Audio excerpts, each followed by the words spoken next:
एस10 channel के खास मुलाकात कार्यक्रम में आप सभी दर्शकों का स्वागत है। हम हर दिन एक नई शख्सियत से आपको रूबरू कराते हैं। इसी श्रृंखला में हमारे साथ कोटा विश्वविद्यालय की एसोसिएट प्रोफेसर डॉक्टर अनुकृति शर्मा हैं। अनुकृति शर्मा जी से जानेंगे। कोटा विश्वविद्यालय का नाम आज विदेशों में भी पहचाना जाता है। साथ में पर्यटन से जुड़ी हाड़ौती में कई संभावनाएं, इसके बारे में भी हम इनसे जानेंगे। आइए हम बात करते हैं डॉक्टर अनुकृति शर्मा से।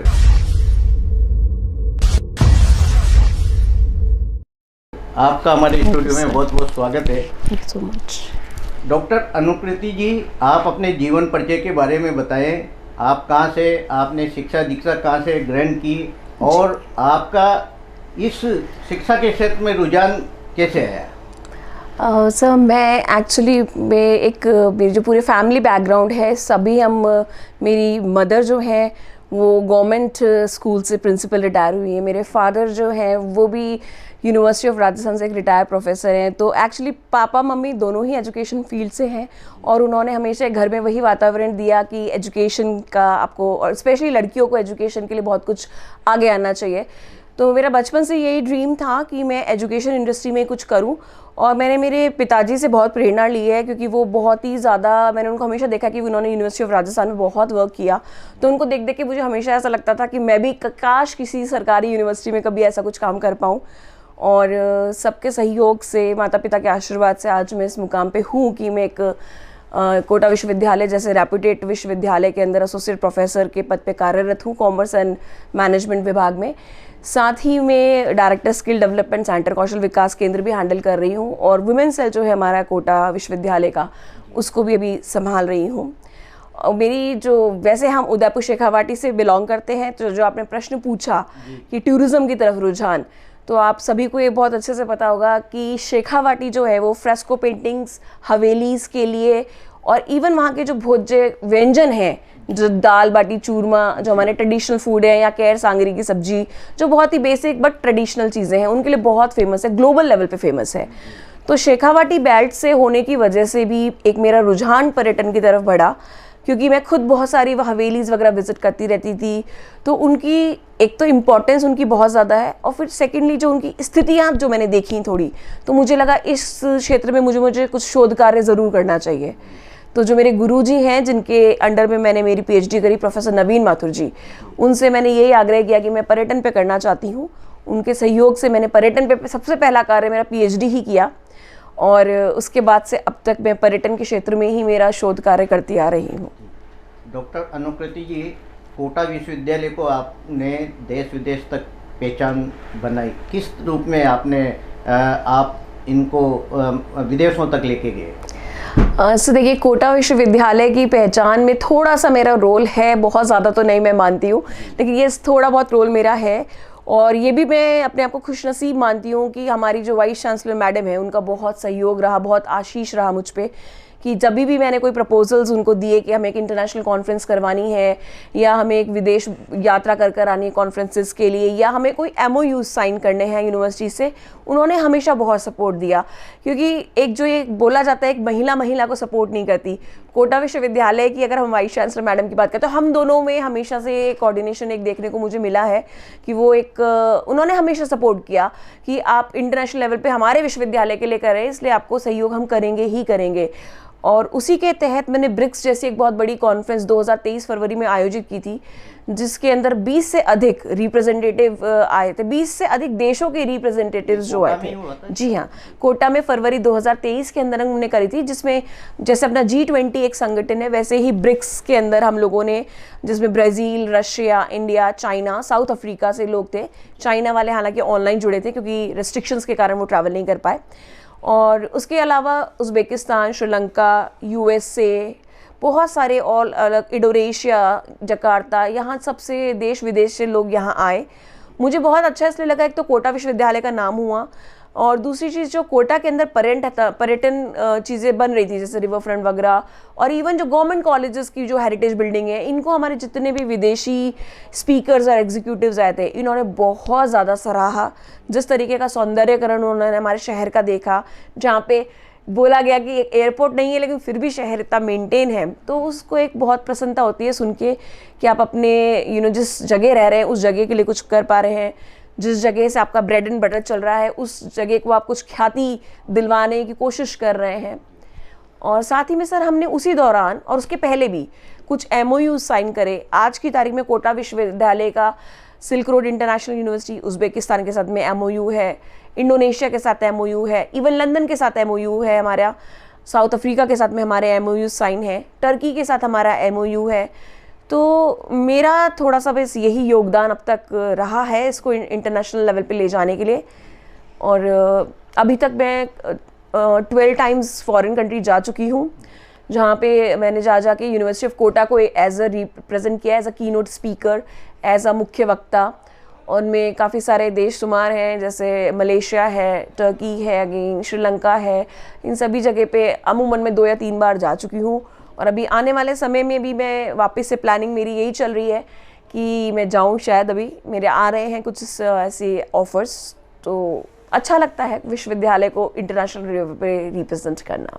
डॉक्टर अनुकृति जी, विश्वविद्यालय में पर्यटन से संबंधित कोर्स आपने शुरू किए, क्या प्रयास रहा आपका? सब पर्यटन से रिलेटेड कोर्स जो है विश्वविद्यालय में हमने एक कमेटी कॉन्स्टिट्यूट की थी, COC कमेटी जिसको हम बोलते हैं, वो हमने कॉन्स्टिट्यूट की थी। और मुझे बहुत खुशी है ये बताते हुए भी कि इस कमेटी के अंदर हमने ना केवल शिक्षाविदों को लिया जो कि टूरिज्म क्षेत्र में एक्सपर्ट हैं, बल्कि हमने इंडस्ट्री से भी उसके अंदर व्यक्ति लिए, क्योंकि हम देखते हैं कि एक एकेडमिक्स में और इंडस्ट्री में एक गैप है। एकेडमिशियंस कुछ और प्रोवाइड कर रहे हैं और इंडस्ट्री को कुछ और ही चाहिए। इसको ध्यान में रखते हुए हमने एक COC कमेटी का क्रिएशन किया था, जिसके अंदर हमने सिलेबस डिज़ाइन करा है अभी। और अभी वो प्रोसेस हम अभी आगे बढ़ाएंगे और कोशिश है कि हम कुछ masters course, degree courses, diploma courses हम लेकर आ सकें। ये अभी हम प्रयासरत हैं इस दिशा में। इसके साथ साथ ही हम लोगों ने अभी कौशल विकास केंद्र के तहत प्रधानमंत्री कौशल विकास केंद्र हमें अभी मिला है कोटा विश्वविद्यालय को। मुझे ये भी बताते हुए खुशी हो रही है कि कोटा विश्वविद्यालय को अब पहला राजस्थान का एक गवर्नमेंट यूनिवर्सिटी है जिसको कौशल विकास केंद्र मिल रहा है। इसके अंदर हमने कोर्स लिया है कस्टमर मीट एंड ग्रीट, जो कि फ्री ऑफ कॉस्ट कोर्स है बच्चों के लिए, प्रधानमंत्री की कौशल विकास उसके अंदर नीति के अंदर। और इसके अंदर ये टूरिज्म का कोर्स है, जिसमें हम स्टूडेंट्स को ये सिखाएंगे कि आप टूरिस्ट को किस तरीके से हैंडल करें, उनसे किस तरीके से मिलें। और इस तरीके के कोर्सेज इसलिए भी इम्पॉर्टेंट है हमारे लिए क्योंकि जिस तरीके से कोटा शहर प्रगति कर रहा है, रिवर फ्रंट हमारे यहाँ पे है, ऑक्सीजोन है, मुकुंदरा आ रहा है, आने वाले समय में पर्यटन की और होटल मैनेजमेंट की डिमांड यहाँ पे डेफिनेटली बहुत बढ़ेगी। उसके लिए हमें एक ऐसा यूथ चाहिए जो बिल्कुल ट्रेंड हो, जिनमें वो स्किल हो कि वो पर्यटन को यहाँ से बहुत सेटिस्फाई करके भेज पाएँ, वो खुश होके जाएँ।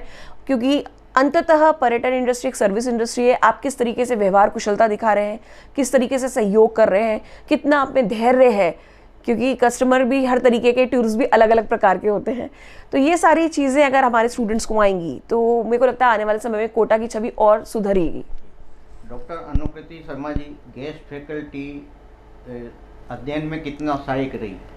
गेस्ट फैकल्टीज़ हमारी बहुत सहायक रही। गेस्ट फैकल्टीज़ मैं आपसे बोलना चाहूँगी सर कि कॉमर्स मैनेजमेंट में मैं जनवरी 1 वीक तक HOD थी, 3 साल का मेरा टर्म रहा।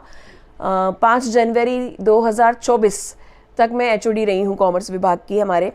और आप मानेंगे नहीं, जो ब्रिक्स कॉन्फ्रेंस थी उसमें भी और उस विभाग को खड़ा करने में भी मैं एक तरीके से मानती हूँ कि मेरी जितनी भी गेस्ट फैकल्टीज़ थी वो एक रीढ़ की हड्डी के समान उन्होंने काम किया है कि उनके बिना हम विभाग को आगे नहीं ले जा सकते थे। चाहे वो कॉन्फ्रेंसेस हो, चाहे वो इंटरनेशनल मिलेट डे हमने बनाया हो, या छोटे से छोटा प्रोग्राम भी जो हमने किया है, वो सब हमारी गेस्ट फैकल्टीज़ के सहयोग से ही हुआ है।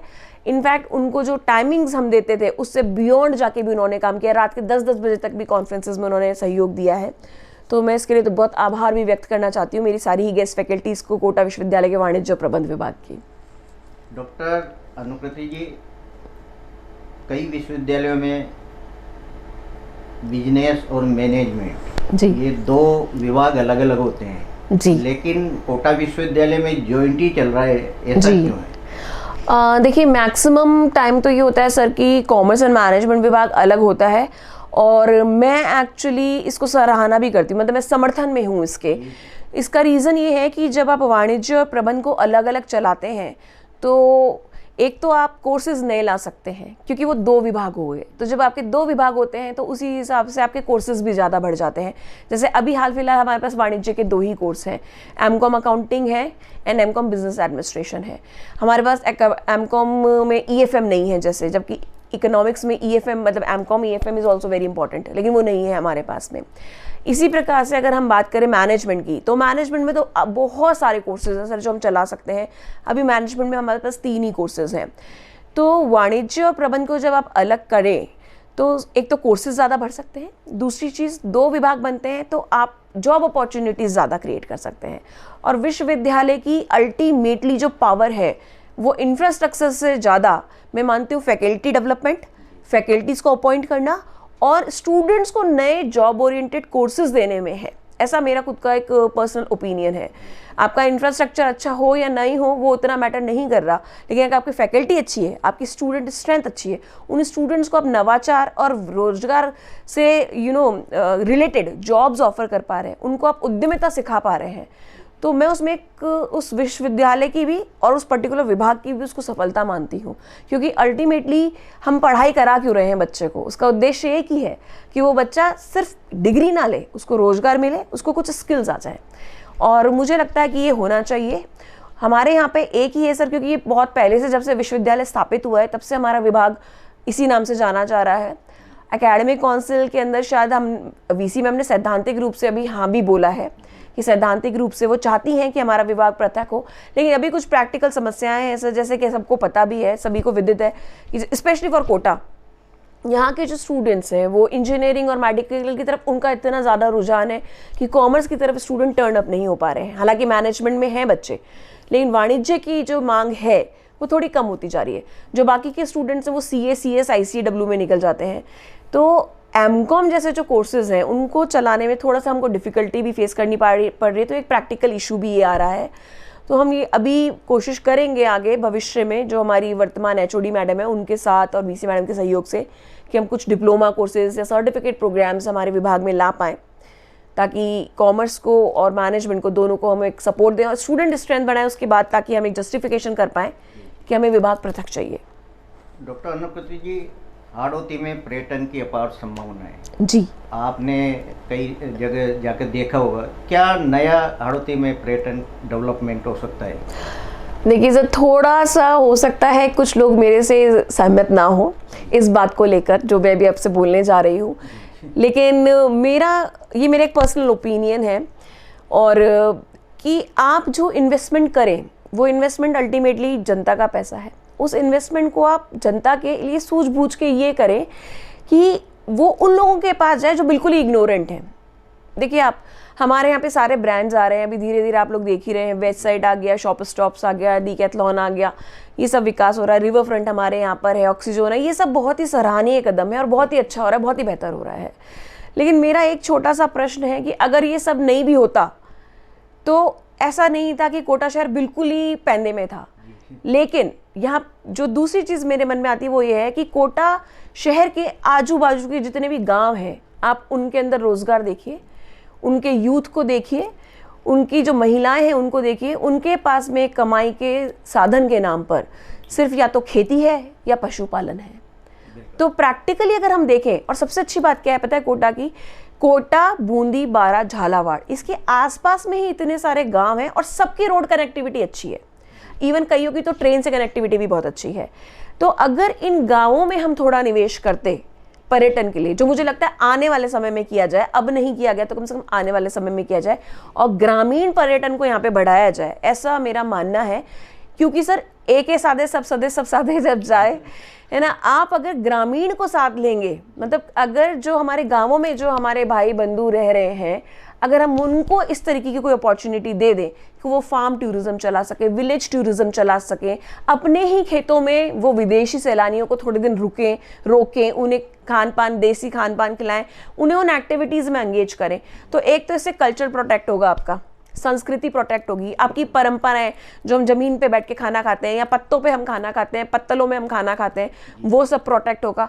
दूसरा, एक जो पर्यटक है उसमें सर सूझबूझ आएगी कि हमें किस तरीके से, पर्यटक पे खुद में एक जिम्मेदारी का भाव जागेगा कि आपको किस तरीके से लोगों को हैंडल करना चाहिए। अभी तो क्या है, पर्यटक जब किसी स्थान पे जाता है तो वो ये सोचता है कि उसने पैसा दिया, उसका हक है, लेकिन वो जो बुनियादी समस्याएं वहाँ के लोग फेस कर रहे हैं उससे रूबरू नहीं हो पाता।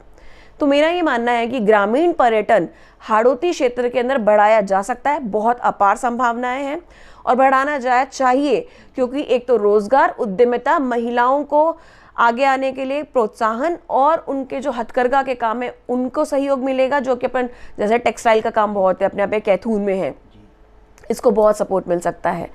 तो मेरी समझ से ग्रामीण पर्यटन एक ऐसी चीज़ है जिसको ज़रूर से कोटा में बढ़ाया जाना, कोटा नहीं, इनफैक्ट हाड़ौती में बढ़ाया जाना चाहिए। डॉक्टर अनुकृति जी, आप पर्यटन और संस्कृति से जुड़े कई सेमिनार में देश विदेशों में गई जी, तो वहाँ भारत का नज़रिया कैसा है और देशों के निगाह में? भारत सर, बहुत ही खुशी है ये बताते हुए कि भारत को लोग, मतलब एक अलग ही छवि भारत की निखर के सामने आई है। अब इसके अंदर आप किसी का भी योगदान माने, लेकिन ये तो हमको मानना पड़ेगा कि मैं जब भी विदेश जाती हूँ, मैंने पहले के डिफरेंसेस भी देखे हैं और अब के डिफरेंसेस भी देखे हैं। आज लोग भारत आने के लिए एक्साइटेड हैं, बहुत ज़्यादा, पहले भी थे, लेकिन अब जो लेवल है उनका एक्साइटमेंट का, वो कुछ अलग ही लेवल है। मतलब एक सेटिस्फैक्शन है उनके मन में कि हम सेफ़ हैं भारत में, अगर हम ट्रैवल कर रहे हैं तो वो जो सेफ्टी इशू है वो उनके दिमाग में है कि हम बहुत सेफ़ हैं। भारत के कल्चर को लोग बहुत सराह रहे हैं, मतलब आप देखिए भारतीय गाने लोग गा रहे हैं, भारत की परंपराओं को वो लोग अडॉप्ट करने की कोशिश कर रहे हैं। जैसे कि हमारे यहाँ पे नमस्कार का या नमस्ते का चयन है, नमस्ते हम बोलते हैं ग्रीटिंग्स करने के लिए किसी को भी, तो ये वो लोग अडॉप्ट करने लग गए हैं। मतलब जब मैं जाती हूँ वहाँ पे मुझे गुड मॉर्निंग, हाय, हेलो के बजाय नमस्ते बोला जा रहा है। मुझे वही सुन के बड़ी प्रसन्नता होती है कि चलो हमारी जो कल्चर है वो इन्होंने अडॉप्ट किया। और इवन जो हमारा भोजन है उसकी भी वो लोग बहुत प्रशंसा करते हैं, हमारे कल्चर, हमारे म्यूज़िक की, हमारे सॉन्ग्स की वो लोग बहुत प्रशंसा करते हैं। और फिल्म टूरिज़्म के माध्यम से मैं आपको बताऊं सर, फिल्म टूरिज़्म की वजह से हमारे बॉलीवुड का भी बहुत बड़ा रोल रहा है इसके अंदर। लोगों को फिल्मी गाने अच्छे लगते हैं, वो पीछे का बैकग्राउंड पूछते हैं कि कौन सी लोकेशन पे शूट हुई है। तो फिल्म टूरिज़्म का भी एक बहुत बड़ा योगदान भारत की छवि को बदलने में रहा है। G20 का बहुत बड़ा रोल रहा है भारत की छवि को बदलने में। और अभी जैसे आपने हाल ही में देखा होगा जो हमारे राम मंदिर स्थापित हुआ, न्यूयॉर्क से लेकर बुर्ज खलीफा दुबई तक श्री रामचंद्र जी की जो वो है छवि, वो उन पे डिस्प्ले की गई। तो इससे बड़ा उदाहरण मैं आपको क्या दूं कि भारतीय कल्चर को सभी जगह पे, विदेशों में भी इतना ज़्यादा सराहा जा रहा है और प्रमोट किया जा रहा है। रैलियाँ निकाली गई हैं बॉस्टन वगैरह में, USA के अंदर राम जी के लिए रैलियाँ तक निकाली गई हैं। तो ये एक बहुत ही अच्छी शुरुआत है और मैं चाहती हूँ ये आगे इसी तरीके से बनी रहे, ताकि हमारी भारतीय परंपरा सुरक्षित रहे और हमारे जो नई जनरेशन है वो वेस्टर्नाइजेशन की तरफ ना भागे। डॉक्टर अनुकृति जी, जो पर्यटन के किताबें लिखी जा रही है जी, देश विदेश में, उनको आप एडिट कर रहे हैं जी, आपको कैसा अनुभव मिल रहा है?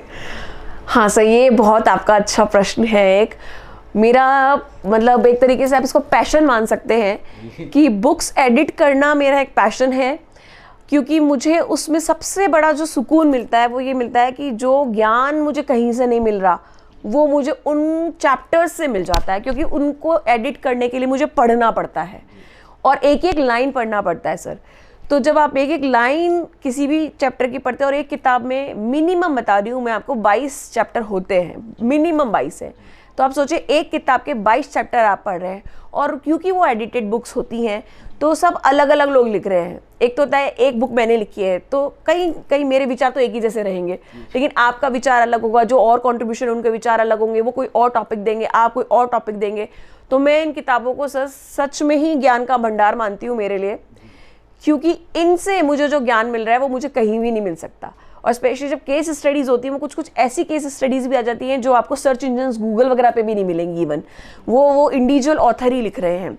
तो मुझे बहुत ही अच्छा लगता है किताबों को एडिट करना।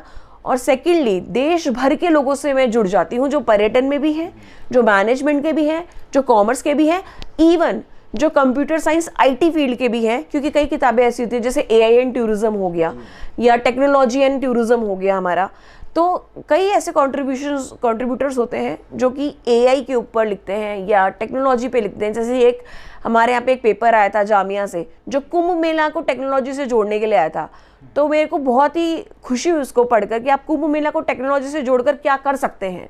तो मतलब किताबें वाकई में ज्ञान का भंडार है, इसमें कोई दो राय नहीं है। डॉक्टर अनुकृति जी, डार्क टूरिज्म की क्या संभावनाएं हैं अपने हाड़ौती में? जी सर, डार्क टूरिज्म की संभावनाएं बहुत हैं सर। डार्क टूरिज्म की पूरे राजस्थान में ही संभावनाएं बहुत हैं। अभी जैसे हम मानते हैं भूतों का भानगढ़ के बारे में आप सभी जानते होंगे, ठीक है। उसके अलावा कुलधरा गांव है जो जोधपुर में है, जिसके लिए शायद सरकार ने कुछ निवेश भी किया, उसको पर्यटक स्थल बना भी रहे हैं। और डार्क टूरिज्म सर एक ऐसा टर्म है जिसके बारे में जो आम जनता है वो बहुत ज़्यादा वाकिफ़ नहीं है। भूतों का भानगढ़ आप पूछेंगे वो चले जाएंगे, उनको पता है वो खंडर है, कुछ कह देंगे वहाँ पे भूत रहते हैं या जो भी स्टोरीज़ हैं बनी हुई हैं, ठीक है। तो इवन मैंने कोटा के लिए भी सुना हुआ है 2-4 प्लेसेस के लिए कि वहाँ पे ऐसा कुछ माना जाता है। लेकिन डार्क टूरिज्म के लिए एक मिथ बना हुआ है कि हम डार्क टूरिज्म को इतना समझ नहीं पा रहे हैं आज भी। मतलब आम जनता को तो बिल्कुल भी नहीं पता कि डार्क टूरिज्म है क्या। डार्क टूरिज्म एक ऐसा टर्म है जिसके अंदर हम कोई भी एक ऐसी प्लेस जहाँ पे पैरानॉर्मल एक्टिविटीज़ होती हैं, जो कि हम घोस्ट या भूत बोल लेते हैं, या फिर कोई भी ऐसी जगह जो दुख या दर्द या जो हम कहते हैं युद्ध उनसे जुड़ी हो, जैसे हल्दी घाटी है या जलियांवाला बाग हो गया आपका, या कोई ऐसी कब्रिस्तान, जैसे कि आपको पता हो नयापुरा में, अगर आप लोग जानते हो नयापुरा में एक ग्रेवयार्ड है जो कि ब्रिटिश ज़माने का है, जहाँ पे जो ग्रेव जो बनी हुई हैं सारी की सारी जो सिमेट्रीज हैं वो सारी कब्र जो हैं वो राजपूत महाराजाओं ने बनवाई थी। और अगर आप उसको विजिट करेंगे, जो मुझे लगता नहीं कि कोटा के बहुत लोगों ने कभी विजिट किया होगा, वो अपने आप में दर्शनीय है, क्योंकि राजस्थान में ये सिर्फ 3 ही जगह थी इस तरीके की ग्रेवयार्ड्स। एक हमारे कोटा में, दूसरी माउंट आबू में और तीसरी टोंक में। टोंक की बिल्कुल ही ख़त्म हो चुकी और जो माउंट आबू की है वो भी ऑलमोस्ट ख़त्म हो गई है। सिर्फ फॉर्चुनेटली कोटा का जो ये ग्रेवयार्ड है ये अभी सेफ है, लेकिन उसको कितना संरक्षण और कितना प्रोटेक्शन मिल रहा है ये इसके बारे में मुझे बहुत ज़्यादा जानकारी नहीं है। लेकिन अगर वो ग्रेवयार्ड भी कोई विजिट कर रहा है तो वो भी डार्क टूरिज्म का ही पार्ट है। और आप मानेंगे सर, वहाँ पे विजिटर बुक रखी हुई है, मैं खुद क्योंकि विजिट करके आई हूँ 3 बार, वहाँ विजिटर बुक रखी हुई है। आप विजिटर बुक को पढ़िए तो उसमें फॉरेनर्स आते हैं विजिट करने के लिए उस ग्रेवयार्ड को, कि हमारे जो एंसेस्टर्स हैं, हमारे जो पूर्वज हैं, उनको यहीं दफन किया गया था। और वो ग्रेवयार्ड आप देखिएगा, वैसे तो अब एक वो ये डार्क टूरिज्म में तो थोड़ा सा नेगेटिविटी आ जाती है, लेकिन ग्रेवयार्ड की बात कर रहे हैं, बट वो ग्रेवयार्ड अपने आप में बहुत खूबसूरत बना हुआ है। जिस तरीके की उन्होंने वहाँ पे वो कब्र बनाई हुई है, सिमिट्रीज बनाई हुई है, आपको अमूमन देखने को नहीं मिलेगी राजस्थान में कम से कम। तो उसको भी आप एक तरीके से, क्योंकि अब देखिए कॉन्ट्रोवर्शियल थोड़ा सा है ये, बट इट इज़ ट्रू कि अगर हम उसको एज अ पर्यटक स्थल बनाएं, उसको थोड़ा प्रोटेक्शन दें, तो वो कम से कम संभली रहेगी। कि नयापुरा स्टेडियम के हाँ जी की बात कर रहे हैं। हाँ जी हाँ जी हाँ जी, हमने भी पहले कई बार इसको हम आगे लाए थे जी। और अच्छा है, डार्क पैटर्न के हिसाब से बहुत अच्छा है। मतलब मैं तो हैरान थी, वहाँ पे एक बेंच थी, मैंने खुद ने अनुभव किया, वो बेंच थी, but I was not aware कि वो बेंच भी एक ग्रेव है, मतलब वो भी एक सिमेट्री थी बेंच। मुझे लगा ये बेंच है, लेकिन जब उसके ऊपर वो एम्बॉर्स हो रखा था उसके ऊपर, तब पता चला कि वो भी एक कब्र है, बट वो एक बेंच के शेप में। आप बताइए कौन से ग्रेवयार्ड में आपको बेंच मिलेगी या पिरामिड्स मिलेंगे? नहीं मिलते। तो इस तरीके की जो ये बहुत रेयर रिसोर्सेज हैं सर, इनको प्रोटेक्ट करने की बहुत आवश्यकता है हमें। हाड़ौती के युवाओं को और स्टूडेंटों को आप पर्यटन के क्षेत्र में क्या संदेश देना चाहेंगी कि पर्यटन के क्षेत्र में कोर्स करें और अपना रोजगार पाएं? देखिए सर, पर्यटन के क्षेत्र में आज हमारा जो युवा है वो बिल्कुल एक ही भेड़ चाल में है, इतना स्ट्रेस में है, क्योंकि उनको कोचिंग, ये वो, मेडिकल, इंजीनियरिंग। आज आप जो स्वयं रोजगार से कमा सकते हैं वो शायद रोजगार से नहीं कमा सकते। और पर्यटन एक ऐसी इंडस्ट्री है जिसके अंदर उद्यमिता, स्वयं रोजगार के इतनी ज़्यादा अथाह अपॉर्चुनिटीज़ और अथाह अवसर मौजूद हैं कि अगर कोई शिद्दत से करना चाहे कोई युवा तो वो कर सकता है। और उसका एक छोटा सा एग्जांपल मैं आपको दूंगी ओयो रूम्स का। ओयो रूम्स भी एक बहुत यंग लड़के के द्वारा स्टार्ट किया गया था, जो आज पूरे भारतवर्ष में है ओयो रूम्स। तो एक छोटा सा एग्जांपल है। ऐसे हम टपरी की बात कर लें, जो वो भी बहुत पढ़े लिखे हैं, लेकिन उन्होंने एक चाय, बोलने के लिए चाय की दुकान है बट आज टपरी के इतने सारे ब्रांचेस खुल चुके हैं पूरे राजस्थान के अंदर। आज आप मुझे बताइए, जो रोजगार करके कोई अगर अर्निंग की ही बात कर रहे हैं, हम बच्चे को पैर पे खड़ा करने की बात कर रहे हैं, तो रोजगार करके भी वो व्यक्ति वो नहीं कमा सकता जो उन्होंने एक सो कॉल्ड, जिसको हम चाय की दुकान कह रहे हैं, टपरी जैसा ब्रांड क्रिएट करके जो वो बच्चे कमा रहे हैं। क्या आज हमारा स्टूडेंट रोजगार करके भी वो कमा पा रहा है क्या? तो उसी तरीके से सर, पर्यटन और होटल मैनेजमेंट दो ऐसे क्षेत्र हैं जहाँ पे स्टूडेंट्स अपने खुद का कुछ भी नवाचार, क्रिएटिविटी से कुछ क्रिएट करके बहुत अच्छे से टूरिस्ट को अट्रैक्ट कर सकते हैं और खुद के संसाधनों के माध्यम से या थोड़ा बहुत सरकार की मदद से खुद का कुछ वो ज़रूर शुरू कर सकते हैं। और यहाँ पे होटल्स की डिमांड भी बढ़ रही है, पर्यटन की डिमांड भी बढ़ रही है, तो बच्चों को रोज़गार भी डेफिनेटली मिलेगा ही मिलेगा। ये थे हमारे साथ डॉक्टर अनुकृति शर्मा, कोटा विश्वविद्यालय की एसोसिएट प्रोफेसर।